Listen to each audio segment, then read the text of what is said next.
Muito boa tarde a todos.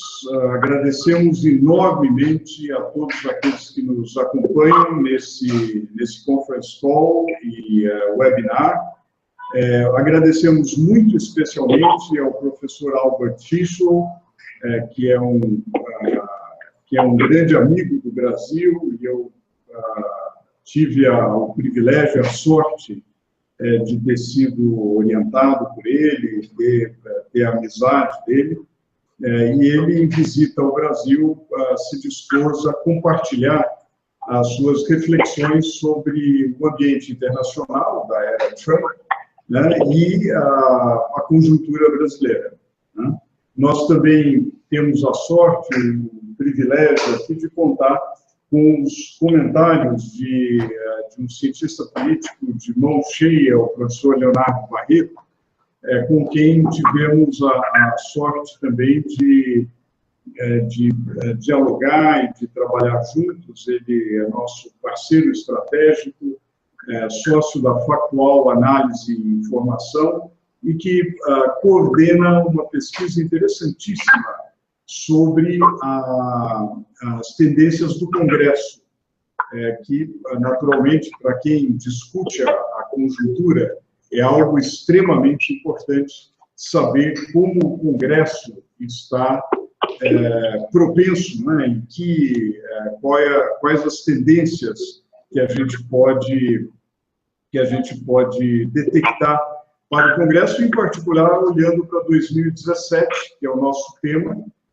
olhando para a reforma da Previdência, olhando para outras medidas de ajuste ligadas, por exemplo, à terceirização, reforma trabalhista, e medidas, em geral, que podem certamente afetar o panorama econômico do ano de 2017. Então, é um grande privilégio o Márcio Abud, Mauro Arbex, Fernando Marcato, Pedro Skazufka, e todos aqui os colaboradores da GO, estamos todos muito agradecidos mesmo ao professor Fishlow. Considero isso, na verdade, uma carona mesmo nesse debate muito interessante que a Universidade de Colômbia promoveu em São Paulo nos últimos 2 dias. E, por ocasião desse debate, em função desse debate, nós fomos capazes de sequestrar aqui o professor Fishlow e nos beneficiarmos das suas considerações. Eu acho muito interessante que, olhando o panorama em 2016, é muito interessante a gente contrastar com o que as pessoas diziam sobre o Brasil em 2010, ou mais especificamente, a Economist, que foi citada até no seminário de Colômbia, a Economist, no dia 14 de novembro de 2009, depois, colocando aquela famosa capa do Cristo Redentor decolando rumo ao céu, essa revista, que todos nós respeitamos, dizia que a decolagem do Brasil merece ainda mais admiração por ter sido realizada através da reforma e do consenso democrático. O que torna o país tão inspirador no momento significa final da primeira década do século XXI, é que, graças à estabilidade recentemente encontrada, o melhor lado do Brasil agora tem chance muito maior de triunfar. É divertido ler esse parágrafo entusiasmado aqui do Economist. Ao longo do meu relacionamento aqui de aluno do professor Fishlow, eu fui aprendendo a ser muito mais cauteloso nessas projeções. Eu aprendi muito quando ele analisava o regime militar, a crise do regime militar, depois quando ele analisava o plano cruzado, né, e as perspectivas dos planos de estabilização, e mais ou menos na mesma época, num livro chamado O Novo Brasil, o professor Fishlow, nas suas considerações finais, é cauteloso e adverte para alguns problemas do Estado brasileiro. Em meio àquela euforia toda, ele dizia à época o seguinte: todos concordam que o futuro brasileiro requer um Estado mais eficiente. A questão é que dimensão o Estado terá. Como outros apontaram, o Brasil tem um Estado escandinavo em termos de tamanho, mas não de qualidade. Infelizmente, o entusiasmo da Economist não se confirmou, e a revista fez outra capa mostrando o Cristo mergulhando na Baía da Guanabara, e a advertência do professor Fishlow em 2010 infelizmente, parece muito correta, e eu acho que pode ser útil para a gente pensar para frente, em meio a uma crise que talvez seja uma das crises mais sérias da nossa história. Então, sem mais, passo aí ao professor Fishlow. Muito obrigado. É um grande prazer de estar aqui hoje com a possibilidade de falar sobre o mundo no ano que vem. No fato, é preferível falar do ano que vem em vez de falar do último. No fato, é bom ver o fim do ano 2006. No fato, tem uma importância enorme, porque a gente tem que entender que já tem a possibilidade de terminar com todas as vantagens que foram conseguidas durante o período desde o fim da Segunda Guerra Mundial. Eu falo, por exemplo, de globalização e a redução de tarifas que aconteceram. No fato, representa uma coisa extraordinária. E hoje em dia, o futuro, nesse sentido, fica ainda para ver. Também eu quero indicar que a distribuição da renda entre países alteraram na maneira favorável durante esse período. Havia países que conseguiram aumentar a renda per capita de maneira impressionante. Por exemplo, havia a possibilidade de Coreia do Sul, de Taiwan, uma província da China, que tinha também um crescimento rapidíssimo durante o período, além dos outros. Inclusive, todo mundo estava esperando a chegada do Brasil, porque na época do livro, todo mundo estava falando da expectativa do Brasil de chegar à classe dos países da renda média do mundo, saindo do terceiro mundo para chegar aos países industrializados. E quero também enfatizar que a outra coisa muito importante que a gente conseguiu durante o período foi um aumento do investimento. O investimento cresceu durante esse período, logo depois da Segunda Guerra Mundial. Só os Estados Unidos tinham a capacidade de fazer investimento. logo depois disso, havia esse grande boom de investimento que aconteceu na Alemanha, no Japão, mesmo na Inglaterra, outros países europeus.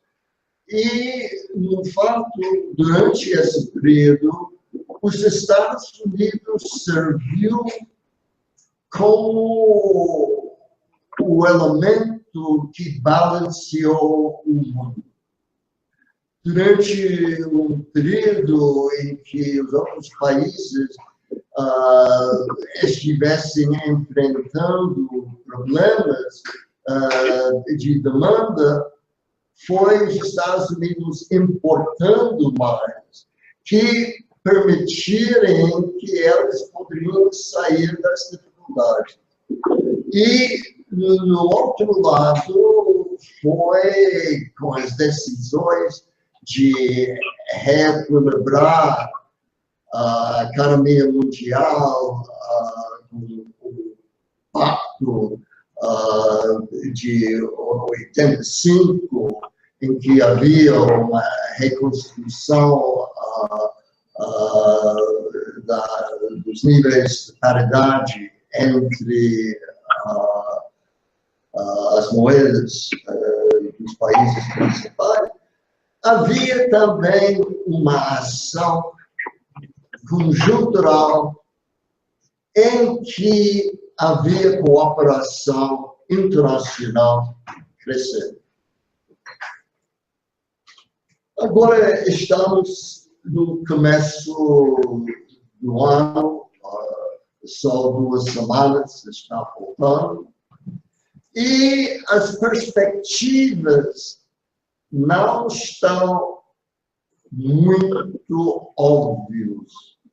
O que pode acontecer, não só nos Estados Unidos, mas também aqui no Brasil. O nível de incerteza tem crescido muito durante os últimos 2 meses.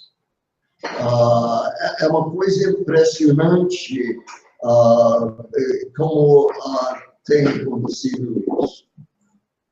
Eu quero começar, então, falando um pouco do presidente Trump nos Estados Unidos e o que poderia sair. Eu começo no nível interno e depois eu passo para nível externo. A primeira coisa que a gente tem que dizer é que, no fato, a capacidade do presidente Trump é um pouco limitado aos 140 palavras do Twitter, e logo depois disso ele esquece o que ele já tinha falado. Por exemplo, ele, uma vez que tinha um encontro com Obama, esqueceu do fato que, para 5 anos, falava do fato que Obama não era cidadão dos Estados Unidos. E acha que agora Obama é um sujeito honesto, ajudando muito na possibilidade de ascensão do Trump como presidente, como sucessor. E, no fato, isso cria muita incerteza. Cria muita incerteza no sentido que, quando vem a necessidade de falar do que está realmente acontecendo, você tem uma realidade no novo gabinete. A primeira coisa, tem a escolha do lado do direito extremo. Tem gente sem experiência grande entrando no governo. Tem, além disso, a possibilidade de alteração profunda na capacidade da população ter acesso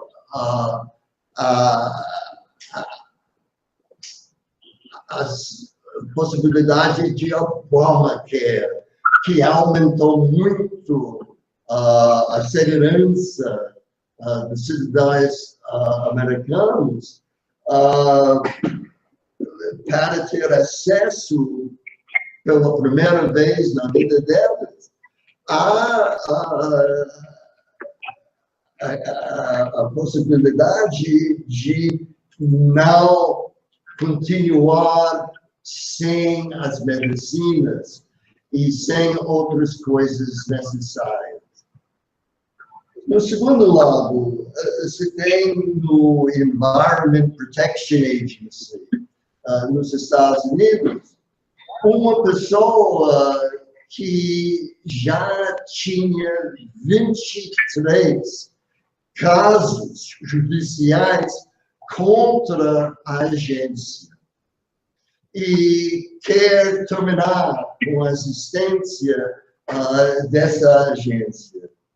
E no terceiro lado você tem o Federal Reserve, que hoje, vamos saber daqui mais ou menos 2 horas, a decisão deles é começar aumentando a taxa de juros nos Estados Unidos. Depois de ter uma redução de taxa de desemprego nos Estados Unidos, na maneira quase incrível, que havia uma redução da ordem de 11%, 12% no começo do governo do Obama, para o número agora da ordem de 4,6%. E imagino que agora vai haver um aumento. O problema maior é que o Federal Reserve é uma das metas do lado conservador dentro dos Estados Unidos, que ainda começa a falar outra vez de padrão de ouro, como base do sistema mundial. Uma volta a quase de 80 anos, voltando para os anos de depressão grande, de ano de 34. E, além disso, você tem também as possibilidades das escolhas das pessoas para as escolas públicas, que é um problema dentro dos Estados Unidos. Havia um programa que já está em existência desde o governo do George Bush, estabelecendo metas nacionais. E a ideia agora é ter escolha privada, ter todas as voluntades baseadas nas escolhas individuais, com todo mundo tendo uma doação do dinheiro dado pelo governo municipal, permitindo que elas possam escolher as escolas que preferem. Então, tem uma série das coisas acontecendo nessa área, que é uma coisa de preocupação. Eu falo que eu fico preocupado ainda mais com o lado internacional. Veja bem, ele acabou apontando o diretor de ECONOMIA como secretário do Estado dos Estados Unidos, sem qualquer experiência prévia. A única coisa que se pode anotar, a experiência dele é todo o investimento da Exxon para dizer que não há problema de calor crescendo no mundo. Então, temos agora alguém que não cresce desse problema acontecendo e a possibilidade de terminar já o convênio conseguido entre os países, todos os países, de eliminar os fluxos carbônicos durante os anos que vêm. E, além disso, vai ser o secretário do Estado que vai ter que tratar do tratado com o Irã. E já sabemos muito bem o que o Trump já falava, que é a primeira coisa que ele vai fazer no primeiro dia do poder dele, vai acabar com o tratado. E isso representa uma ameaça ao mundo inteiro, porque havia um tratado limitando a possibilidade do Irã ter condições de construir uma bomba atômica. E imaginar que o Trump andando com uma pessoa ao lado dele, com a possibilidade de lançar a bomba, simplesmente porque ele não está gostando muito das conversas com o Irã, é um medo que parece absurdo, mas nesses dias é uma coisa bem razoável. E, finalmente, eu quero destacar a relação com a Rússia. Acontece que não simplesmente o Trump próprio tem a ligação com a Rússia, com investimentos dele, nos hotéis e demais outras coisas, mas também o novo secretário do Estado tem concordos sobre petróleo com o governo russo. Como poderia ser, como ele poderia tratar com Putin assim? Finalmente, termino de falar sobre os Estados Unidos. Temos um homem sem experiência, sem qualquer capacidade, se não fosse construir hotéis, utilizando mão de obra barata, construindo as coisas e não pagando as dívidas dele. E, finalmente, com a importação de todas as coisas da China mesmo, permitindo um custo menor para a construção, que ele agora vai ser o nosso presidente. Então, eu quero falar sobre o Brasil rapidamente. Agora eu quero destacar, começar destacando uma coisa. Falando do Brasil hoje, o curto prazo é um dia, o médio prazo fica 3 dias, e uma semana representa o longo prazo. No fato, é uma coisa fora das expectativas. Mesmo aqui no Brasil, ninguém sabe reagir. No fato, temos um sistema desbalanceado.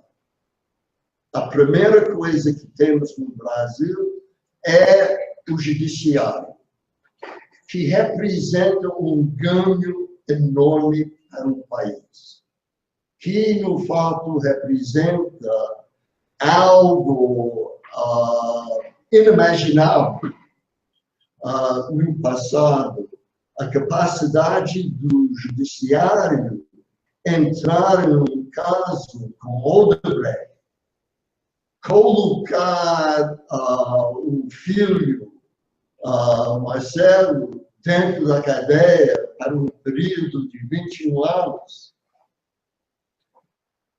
até que havia a possibilidade de ter saído a informação desejada.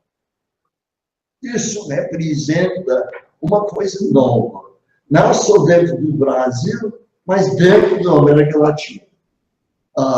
Eu quero enfatizar isto porque é uma coisa que seja diferente do passado, quando havia um caso difícil dentro da empresa, dentro das outras coisas, havia sempre uma maneira de postular a solução para um período de 10, 15 anos e não pagar qualquer coisa na penalidade, etc. Esse é um novo período. E é um novo período em comparação com outros países dentro da América Latina e mesmo em comparação com os Estados Unidos, onde vai ser o Trump escolhendo uma nova justiça que necessitamos na Corte Suprema. Então, temos isso como um fato importante. Mas, no mesmo tempo, temos dentro do mundo político um temor enorme. E o temor consiste nas tentativas de terminar as investigações, de evitar a continuação do processo. E eu vou lhe dizer que a concentração dentro do Congresso sobre o novo teto das despesas do governo federal e vai haver também os governos estaduais e municipais, que isso representa uma coisa na direção certa. Não estou contra tudo isso. Mas estou dizendo que, apesar dessas ações, vai levar 5 anos para o Brasil voltar a uma situação do superávit primário outra vez. Então, havia uma coisa que todo mundo acha satisfatório, mas não sabemos a que tempo vai continuar assim, com todas as demandas da população continuando. E aí tem um problema. Todo novo ministro da Fazenda entra dizendo, dentro dos próximos 6 meses, já vai haver uma melhoria óbvia. Já vimos isso com Joaquim Levy. E já vimos isso com Meirelles. No fato, a previsão é que vai haver a continuação no ano que vem de falta de crescimento. Que essa é uma previsão mais realista. E digo, quando todo mundo fala das alterações necessárias para terminar com um sistema dentro da Câmara e também do Senado, em que o Brasil tem um recorde no mundo. Tem um número de partidos políticos da ordem já de 35. Todo mundo querendo fazer um novo partido por uma razão simples. Eles necessitam do dinheiro público para os fins políticos de sustentar o partido.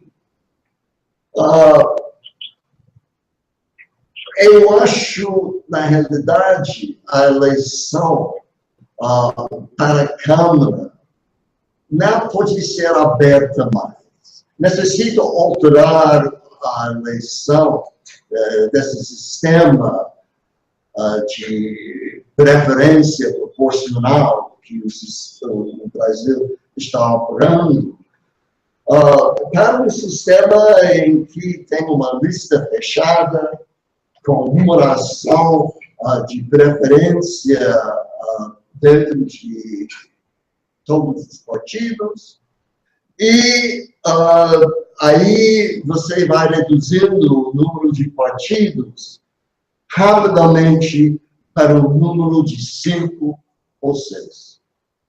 E, finalmente, eu termino agora aqui, necessita pensar de novo dos poderes entre a executiva, o judiciário e o legislativo. Porque o Brasil já acaba com o impeachment da Dilma pela dissatisfação com o que estava passando com taxa de crescimento. Mas, na realidade, no fato, o Brasil está seguindo um novo modelo. O modelo novo é pensar que impeachment representa um substituto dos políticos adequados que o país necessita todo ano, novas medidas necessárias para continuar reagindo às condições internacionais mais difíceis. Acabou. Muito obrigado, professor Fishlow, pela inspiradora, brilhante apresentação. Queria registrar a nossa sócia da GO Norte Nordeste, está conosco aqui, Bruna Jucá, que participa aqui. Queria registrar também a participação do Dr. Marcelo Alain, que integra a equipe do governo do programa de parcerias de investimento, um grande prazer tê-lo conosco. O embaixador Regis Arslanian, que é nosso sócio sênior, que nos acompanha também, que nos acompanha remotamente, e o Dr. Flávio Buschinelli, que é nosso consultor especial, sobretudo na área de gestão. E passo a palavra para o professor Leonardo Barreto, e todos gostaríamos de ouvir aí as perspectivas políticas para 2017. E o problema aí com o Leonardo Barreto, então a gente podemos abrir imediatamente para questões. Obrigada. Iniciaremos agora a sessão de perguntas e respostas. Caso haja alguma pergunta, queira, por favor, digitar o asterisco 1.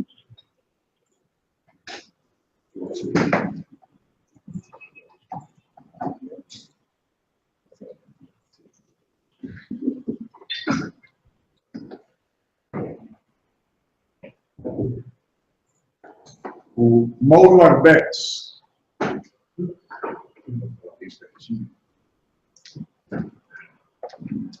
Boa tarde, professor. Eu gostaria de falar um pouco mais do Brasil e sobre suas expectativas.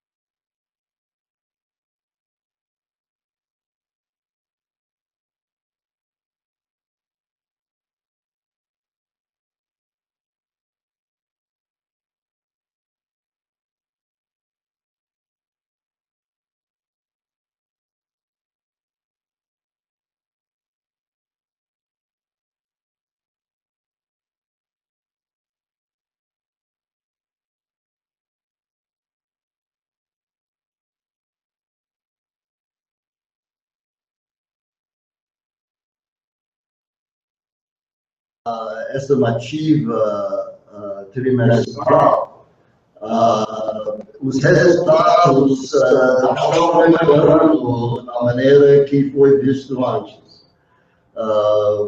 Como eu estou dizendo, é óbvio que o país esteja chegando ao ponto em que, no fato, está na parede mesmo. E que, assim, vai haver as possibilidades de baixar taxas de juros, de Selic, muito mais rápido. Mas aí eu quero enfatizar alguma coisa, que é dizer que isto vai reduzir, evidentemente, os custos do governo federal. Mas, do outro lado, não vai ser suficiente para atrair investimento privado. Que a limitação maior, hoje em dia, dentro do Brasil, é o fato de ter uma taxa de investimento na ordem de 17% do produto interno bruto. Veja,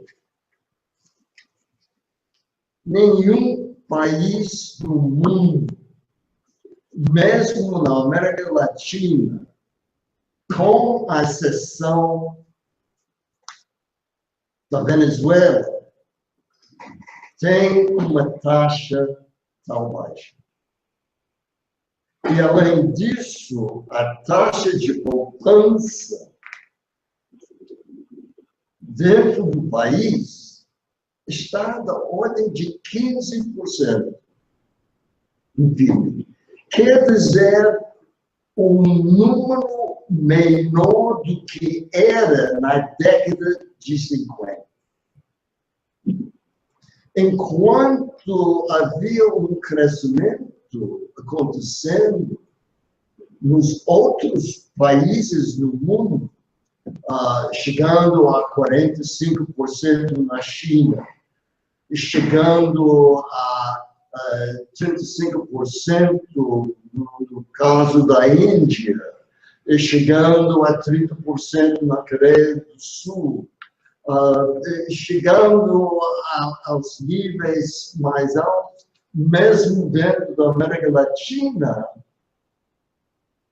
o Brasil não consegue ainda entender como seja necessário poupar para crescer no futuro.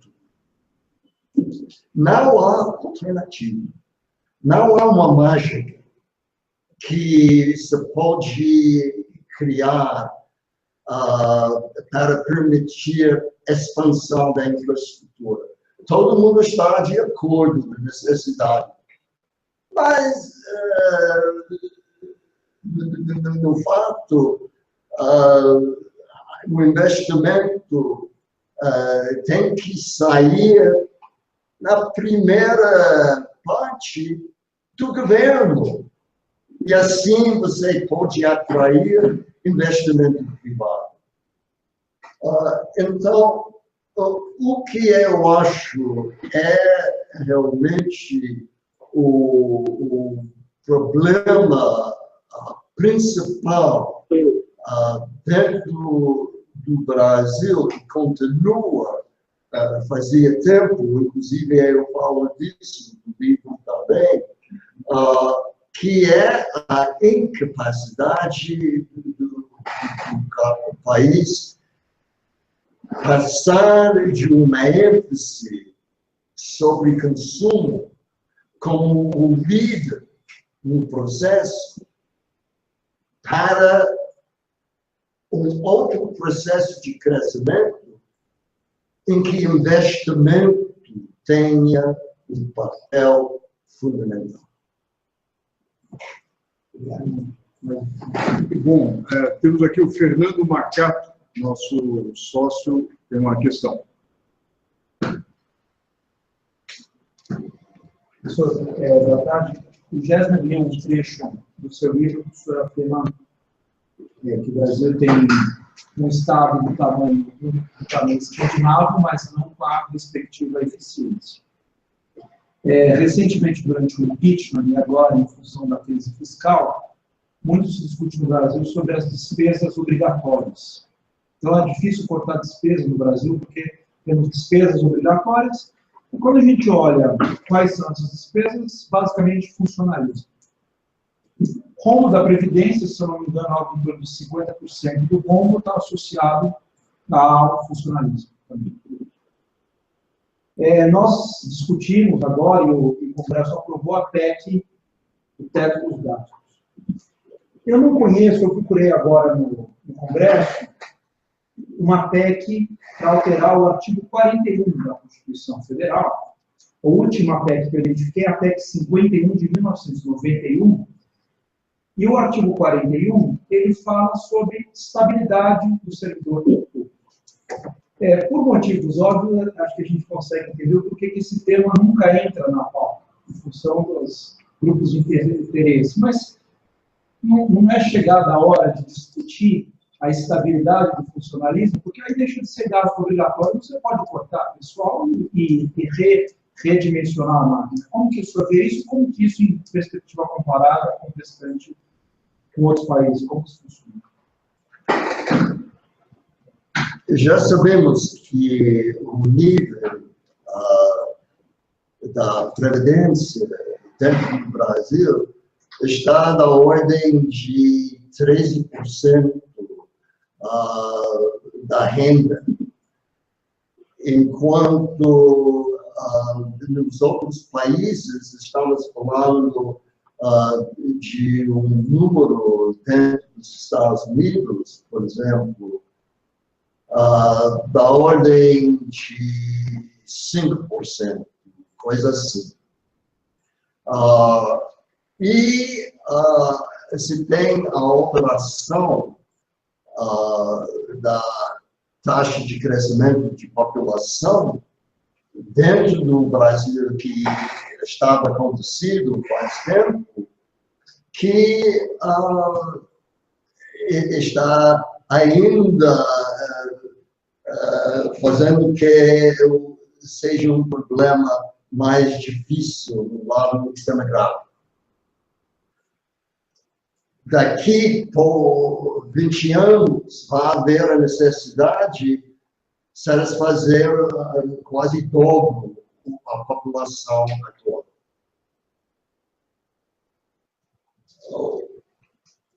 Olha, alterar a previdência social é uma coisa que seja necessária. Mas um elemento dentro das medidas é a eliminação do salário mínimo.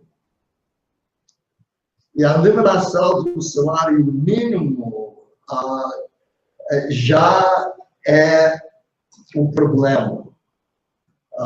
O salário mínimo que tem crescido muito durante os últimos 10 anos, em termos reais, cria um problema no lado previdenciário, porque todo ano você vai alterando as taxas dependendo do aumento. Eu acho que uma coisa deve ser feita. No outro lado, o que eu digo não vai ter um impacto imediato. Ali estamos falando de um impacto durante o período dos próximos 20 anos. E o efeito imediato é muito limitado.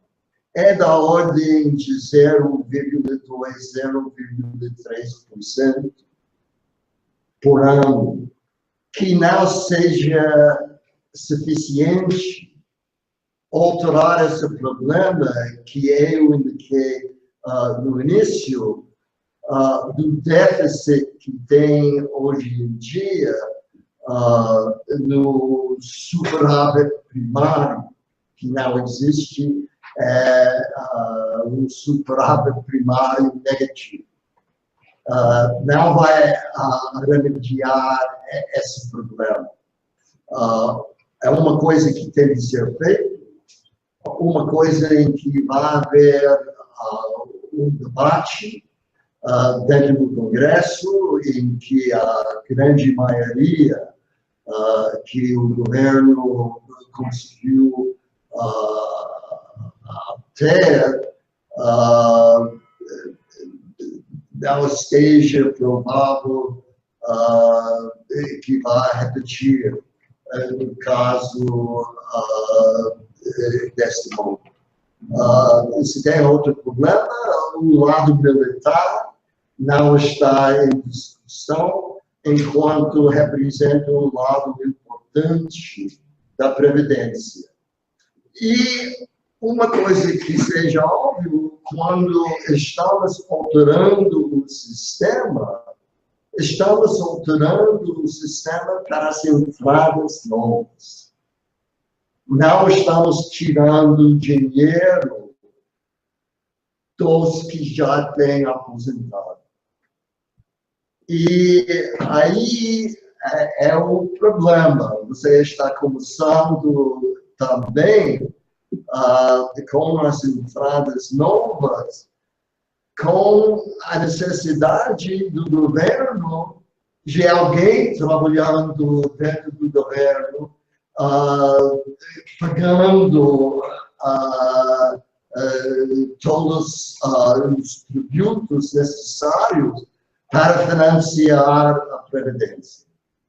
E aí eu vejo o problema. Necessita um trato desse problema que não está ligado aos sindicatos que não ficar satisfeitos com a redução dos possibilidades futuras. Mas essa redução dos direitos é uma consequência demográfica. Não há possibilidade de criar leis que oferem. E aí é o problema. É uma necessidade alterar a porcentagem do dinheiro transferido de algo perto de 50% para os trabalhadores no setor público que terminem e 50% para o resto da população. Implica um salário de aposentadoria para o servidor público que esteja 5 vezes mais do que o trabalhador dentro do setor industrial, dentro das outras áreas. Muito bom. Pergunto se há mais questões. Se temos mais questões, nós já estamos dentro do horário pré-determinado. Anuncia, por favor, anuncia, e daí colhemos as últimas sessões que a gente está dentro aí do horário. Lembrando que para fazer perguntas, basta digitar asterisco 1.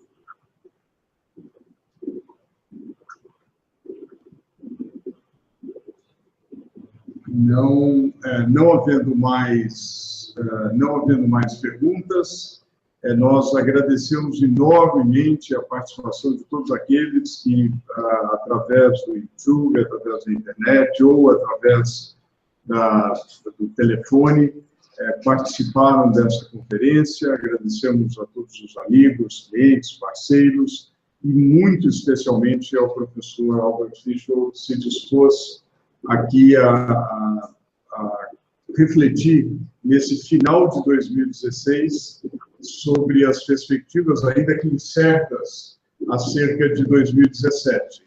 O áudio ficará disponível no nosso site. Nós também temos um material, destaco que o nosso economista Luiz Castelli preparou um conjunto de projeções que correspondem aí às projeções macroeconômicas com as quais trabalhamos, que, em particular, nos chama a atenção, acredito que na linha daquilo que o professor Fishlow vinha falando, e bastante próximo à mediana das expectativas do mercado, uma taxa de crescimento de 0,8% para 2017, uma taxa média de desemprego, talvez esse seja o número que mais chama a atenção, uma taxa média de desemprego de 13%, né, com uma criação líquida de empregos da ordem de 300 mil, que é muito baixo para o ano de 2017. Né? A boa notícia, em linha com aquilo que o Banco Central vem chamando a atenção, é a redução da taxa de inflação. Há uma projeção de uma taxa de inflação para 2017 de 4,8%, e uma expectativa nossa de uma redução da taxa Selic para 10,5% para o próximo ano.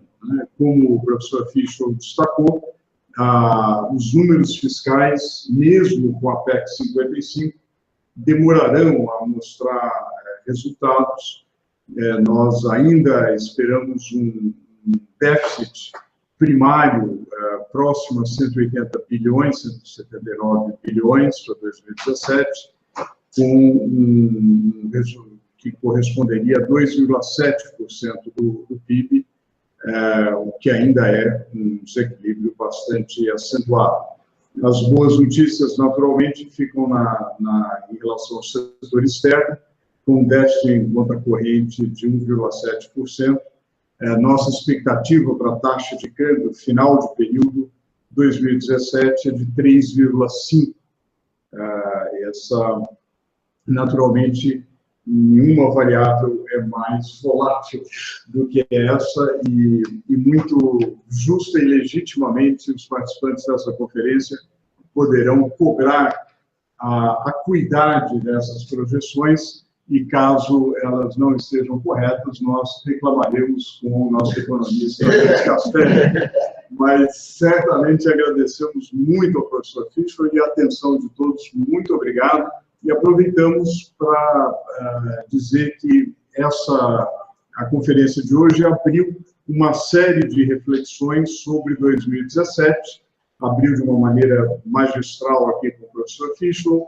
Nós continuaremos na semana que vem, no dia 19, às 15 horas, com o presidente da ANTF, Associação Nacional de Transporte Ferroviário, para discutir investimentos em infraestrutura, olhando o setor de ferrovias e olhando também a parte de licenciamento ambiental, tendo a participação do Dr. Paulo Ceruti, da E-Conservation. Então, nós agradecemos muito a participação de todos, desejamos um ótimo 2017, muito melhor do que as nossas projeções.